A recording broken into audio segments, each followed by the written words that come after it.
Very good evening to you with a Wednesday, March 21st edition of the CBC Evening News.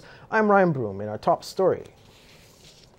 The polls are now closed in Antigua and Barbuda as general elections took place throughout today. Prime Minister Gaston Brown called the general elections more than a year before they were constitutionally due, which would have been June 2019. On the last occasion when elections were held in June 2014, his Antigua Labour Party won 14 seats, while the United Progressive Party won the remaining 3 seats. And in the wake of Dr. Keith Mitchell's recent 15-0 clean sweep in general elections in Grenada, Mr. Brown was also predicting that he too could sweep all of the constituencies in Antigua and Barbuda. Meanwhile, the counting of the votes cast in today's election has started, and standing by now to give us a live update from Antigua is Chief Editor at the Antigua Chronicle, Angelica O'Donoghue. Good evening, Angelica. Thank you for joining us.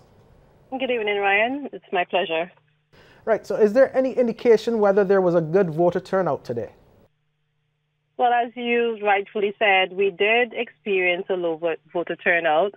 Not something that we anticipated given the turnout for the public rallies and the motorcades or megacades, as some persons have coined it. But based on history and based on what some political analysts are saying, a low voter turnout normally means that the ruling party may just retain power. And as far as you are aware, were there any major issues or challenges that were raised during the day? No reports of any major challenges or issues. Things went as smoothly as it could possibly go, given the fact that not many persons turned out. Those who did turn out did say that they went in, there were no problems, there were no issues. They got to cast their vote in a timely manner. So I guess some persons were pretty much appreciative of that. And it just went as planned.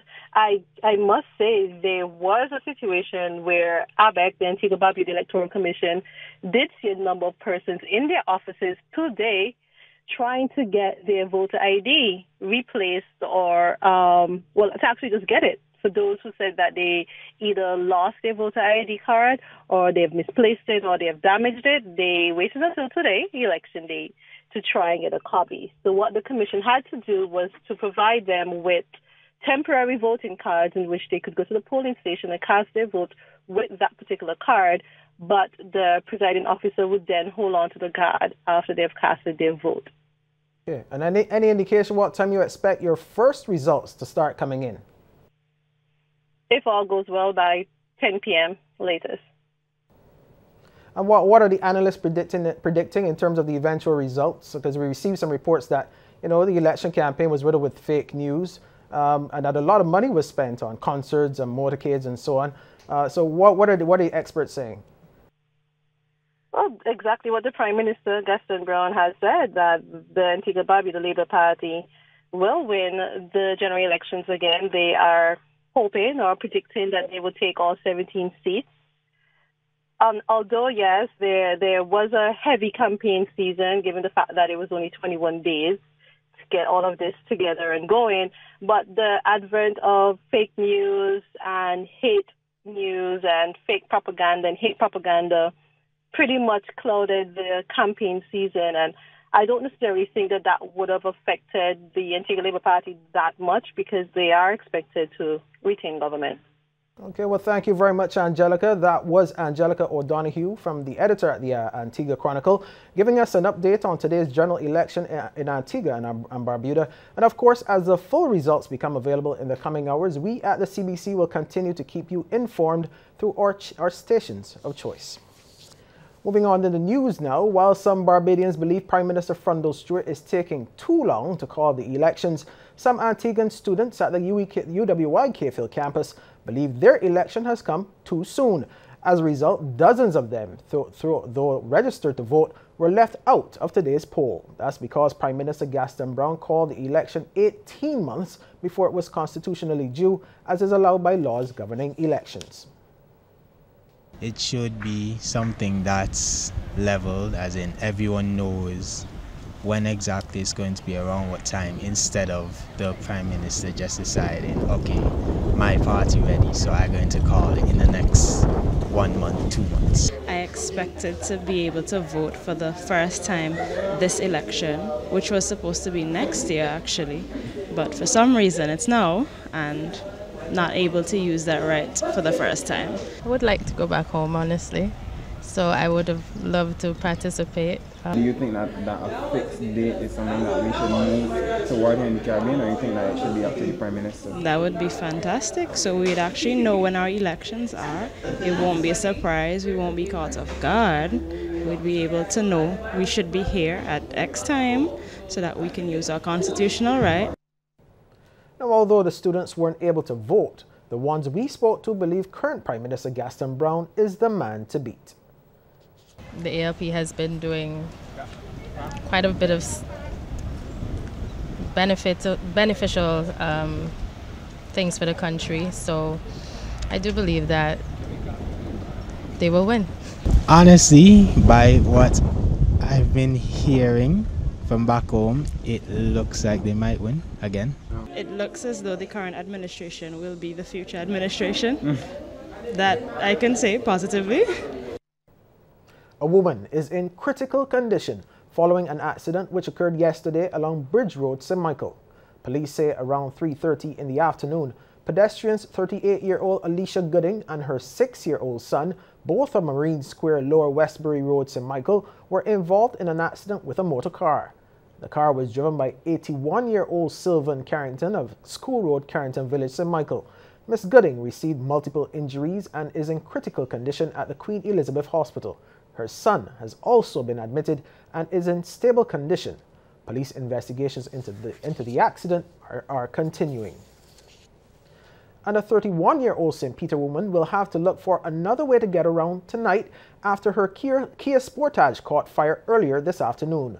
Denisha Cozier of Golden Mile could only watch as the flames quickly consumed the vehicle, which was parked in the car park at Sky Mall.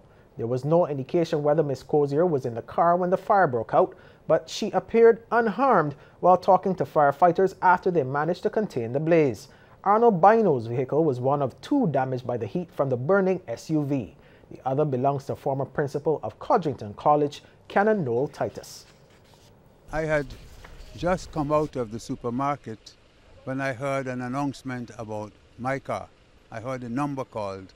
So when I came out, I saw the smoke from the vehicle that was burning, and I just had to wait because the fire brigade was just arriving. The bumper seems to be affected by the heat, and possibly also the right side. Barbados is among 7 Caribbean countries being encouraged to decriminalize same-sex intimacy. That's according to Advocacy Director of International Human Rights Agency Human Rights Watch, Boris Dietrich. Mr. Dietrich was speaking as he revealed the findings of a study on discriminatory laws in the Eastern Caribbean. The main recommendation would be repeal those laws, those buggery laws, sodomy laws, gross indecency laws, and introduce anti-discrimination legislation, including sexual orientation and gender identity as ground for non-discrimination. The report is entitled, "I Have to Leave to Be Me," as many of the respondents expressed fear of being themselves in their home countries. UN resident coordinator Stephen O'Malley says even though the laws are rarely enforced, they create an understanding that discrimination is acceptable. This, he says, impacts not only individuals, but the country as a whole.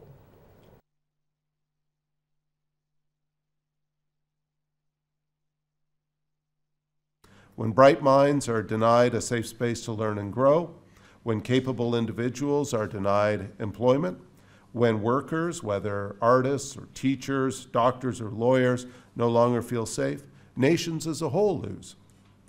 There's a growing body of evidence to suggest that homophobia, transphobia, and other forms of stigma, violence, and discrimination against LGBTI individuals significantly hinder social and economic progress. Meanwhile, Executive Director of the Eastern Caribbean Alliance for Diversity and Equity, Kanita Placide, says many people are opposed to the idea of legalizing same-sex relationships because they believe it will open the gateway to same-sex marriages. Gay marriage is not the forefront of our fight, right? if we cannot get our non-discrimination clause to recognize sexual orientation and gender identity as one of the basis that discrimination shouldn't happen, if we cannot get the burglary laws off our books, how can we look at gay marriage? And even if someone was interested in gay marriage, it's their right, because it's a right afforded to the entire country. Former sex worker Natalie Harewood is well within her rights to contest the seat in the city of Bridgetown in the upcoming general election. That's according to DLP candidate for that constituency, Henderson Williams. I myself have not spent a tremendous amount of time in terms of assessing any one particular individual, because my view is less focused on what it is that we are delivering. Right. But I have a personal perspective in terms of helping democracy and assisting in a democratic process. So, and that's what it really is about. Anybody who believes that they have something positive to bring to a community, to bring certainly to the city that's very diverse, they're free to come, and I have no objection to anybody joining the race.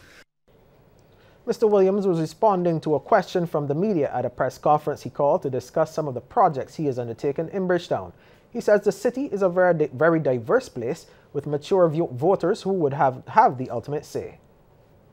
Sometimes people may throw another person into the fray, to change the dynamic, or attempt to change the dynamic, or on the face of it create some confusion, particularly if there's a particular grouping that an individual might have popularity with, and maybe I can change the dynamic. But I believe we have solid voters in the city, and generally people will understand, what is required in the city. Well, we take a pause here, but we'll have more news after the break.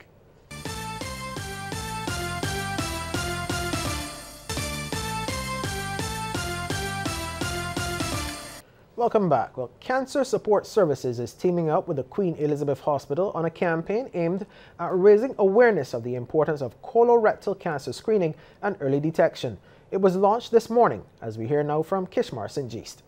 As focus is placed on the colon this Colon Cancer Awareness Month, efforts are underway to spread the message that colon cancer is preventable. Colon cancer, according to hospital officials, is ranked second in all cancers in Barbados. We feel that the association with this initiative is one that will allow for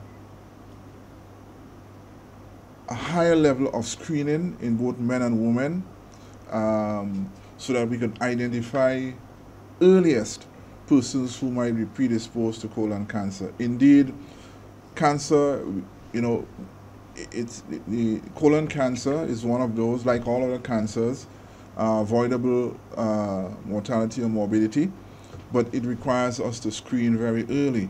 Comedian and MC Anton Williams is one of the faces behind this extensive campaign. He is also a survivor. So we went about starting the plan, putting it together, and looking at all the mechanisms to ensure that we have it correct when we meet the public. So, in recognizing that month of March is Colon Cancer Awareness Month, we thought that this is the ideal time to launch it. And we have also sought the assistance and endorsement of the Queen Elizabeth Hospital.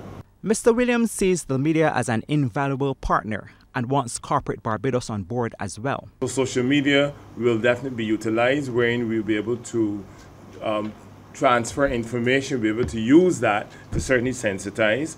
We will not overlook traditional media, because we're also mindful of the fact that there are persons in terms of demographics who are still very much attached to traditional media. And radio does work, so the messages will be used via radio and print. Educational forums, whereas we will focus a lot on social media and have panel discussions and other forums via social media. Surgeon Dr. Saleh Griffith is concerned about the mortality rates associated with colon cancer. We are also amongst the worst in survival. There's only one other country in the entire Americas, from Canada in the north all the way to Argentina, Chile in the south, that has a higher mortality or higher mortality rate from colon cancer than we do. Not even Haiti is at the same level as we are. And I thought this is a crying shame. Part of it boils down to the lack of screening. And so one of the things that's being mentioned by the PAHO group coming out of this is that Latin America and the Caribbean needs to be more focused on screening. Now, amid concerns about the cost of a colonoscopy, the Queen Elizabeth Hospital is one avenue where the procedure is done free of cost. It was only this morning we met with the, the head of department for the gastroenterology unit. The unit does about 6 to 10, can do about 6 to 10 procedures per day. The waiting list is 3 months. So all you need to do is have your physician write the referral letter to the department. You'll be put on the list, and I'm assured that the waiting time for colonoscopies are 3 months.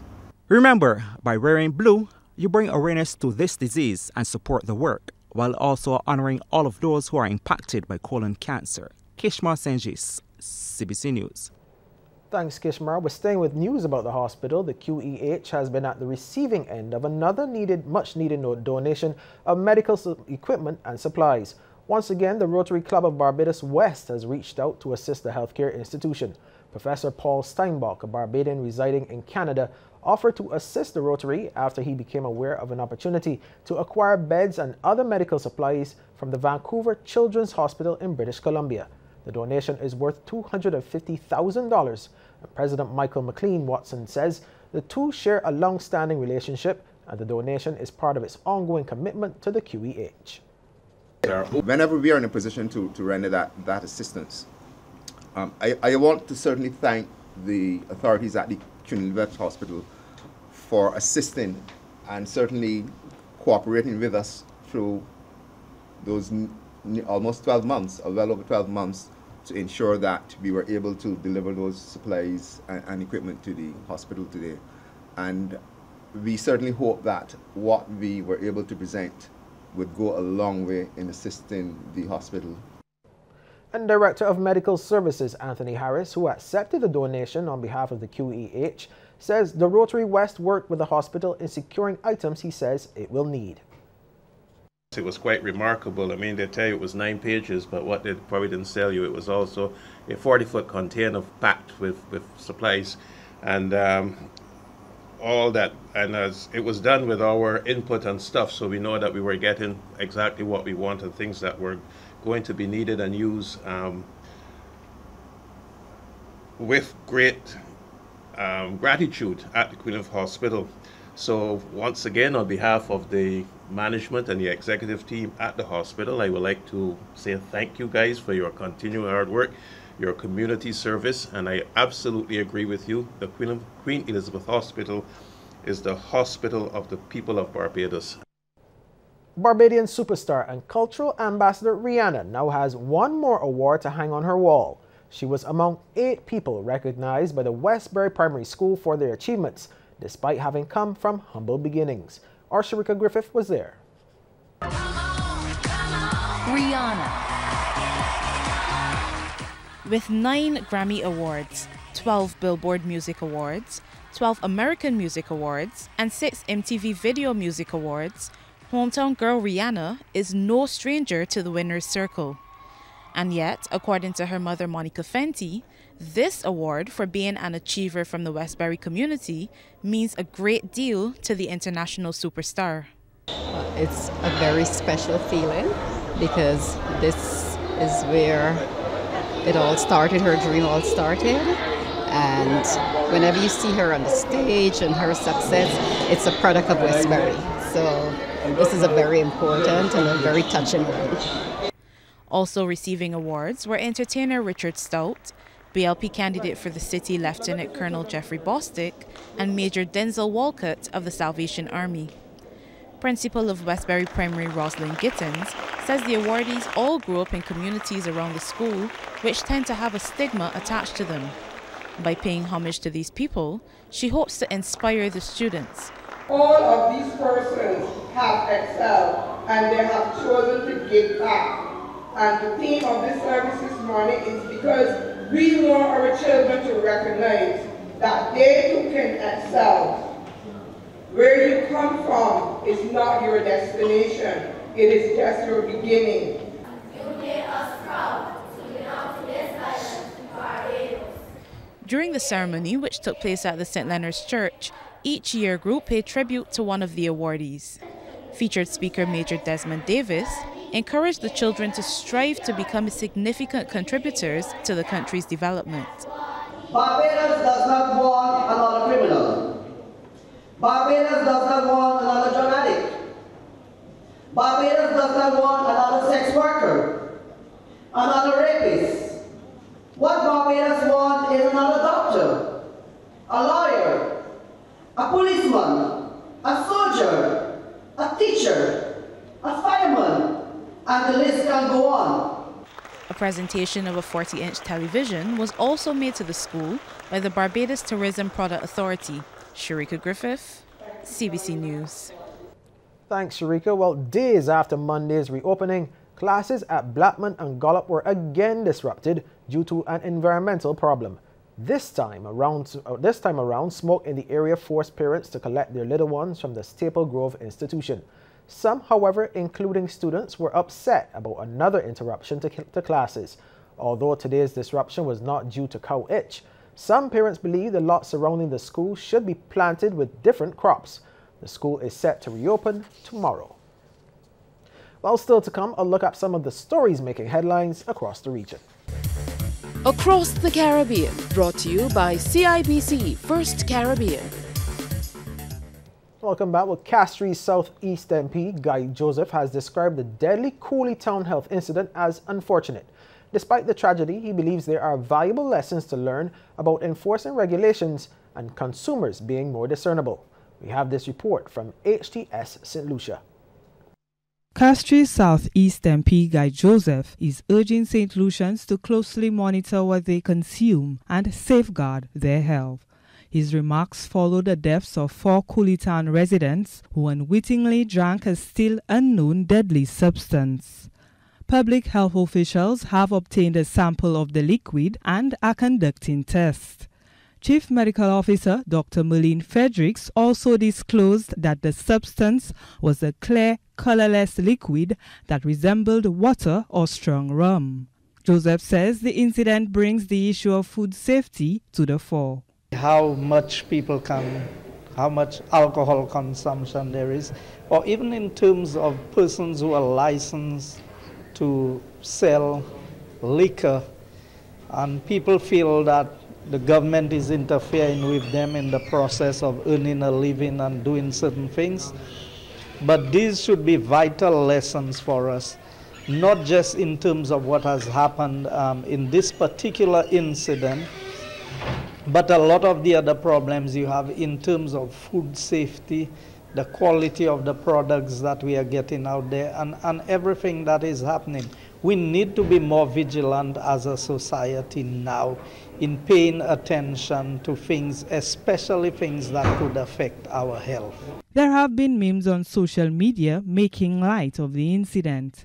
Authorities say it is no laughing matter.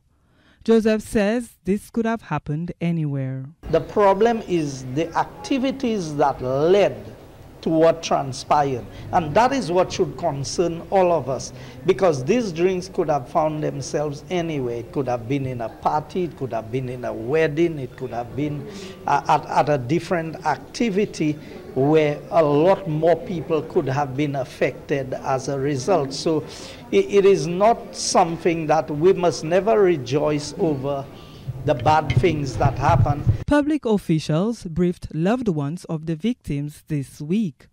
Joseph says he has also paid his respects. Security forces in Jamaica have clamped down on the old capital, where it is believed that extortionists have been wreaking havoc. Residents of St. Catherine North Police Division are also affected by the state of public emergency, as we hear from TVJ. Residents of the St. Catherine North Police Division were affected by the state of emergency as they made their way to work this morning. The security forces also clamped down on an area in the old capital where it's believed extortionists have been wreaking havoc. TVJ's Anthony Lugg reports. State of emergency day 2. Residents in the St. Catherine North Police Division waking up to scores of police and soldiers in their area on Monday. By sunrise, traffic at a standstill, random searches and patrols. In Spanish Town, it was a cat and mouse game for people trying to get to work. The JUTC bus park in the old capital was a little more organized, but long lines. And as the operation continued, soldiers swarming the Spanish Town bus park caused people to stay away. How you feel about the operation going on? I could have given them a bed if they needed it. This is something that they should have done from last year. The bus park has been a problem area for years. Gang feuds over the collection of extortion funds have been blamed for several murders. It's an issue for head of the St. Catherine Chamber of Commerce, Dennis Robotham. The stigma that is on St. Catherine and Spanish Town is one that people bypass it. We have now got the opportunity to see if we can bring it back. Persons who did not wish to appear on camera argue that the security forces are fighting a losing battle. But for Mr. Robotham, you have to start somewhere. I mean, when we had the incursion, I think the security forces had an opportunity. Then everything was trending down because of the attitude that was taken by the security forces. If we have kept that pressure up from them, possibly we would have seen a difference. We have to change the culture. He added that it begins with creating employment. Data released by the Constabulary Communications Unit, CCU, revealed that approximately 123 persons, including 3 wanted men, have been taken into custody for processing during the first 24 hours of the state of public emergency. 26 men remain in custody. The other 96 have been processed and released. 4 members of the Montego-based G-City gang who fled the state of emergency in St. James were captured in Spanish Town on Sunday. Officials in Bermuda have revealed new details about a missing U.S. college student's disappearance after his body was found Monday night. We have this report from ZBM. It started on social media, then spread to print, before hitting the airwaves. Superintendent Sean Field Lament revealed that police are awaiting the arrival of a forensic pathologist to assist in determining just what happened to the young man. This as the senior officer provided an update on the investigation. Here's what we can confirm. At 1:30 a.m. on Sunday the 18th of March, CCTV images show Mark walking alone along Alexander Road in Devonshire, which is immediately south to where his body was found. At this juncture, we are reviewing CCTV in the neighborhood to verify if there was any other activity. Mr. Lament also moved to dispel the rumors surrounding Mr. Dombrowski's passing. His body was found near the base of a significant drop at Fort Prospect.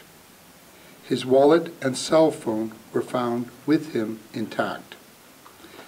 Contrary to recent speculative social media posts, Mark's body was not bound or tied up.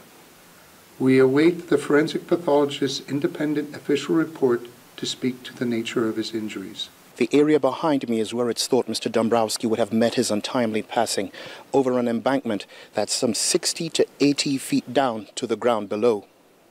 Those rumors fanned by a screenshot of a conversation thought to have been posted by someone closely related to Mr. Dombrowski. Mr. Field Lament addressed that matter. We are aware of an emotional message that went out that has been taken out of context.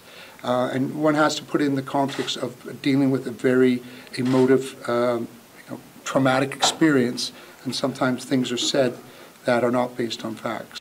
We asked the officer whether the fact that Mr. Dombrowski's wallet and cell phone were found on his body meant that foul play was now ruled out. Across the Caribbean, brought to you by CIBC First Caribbean.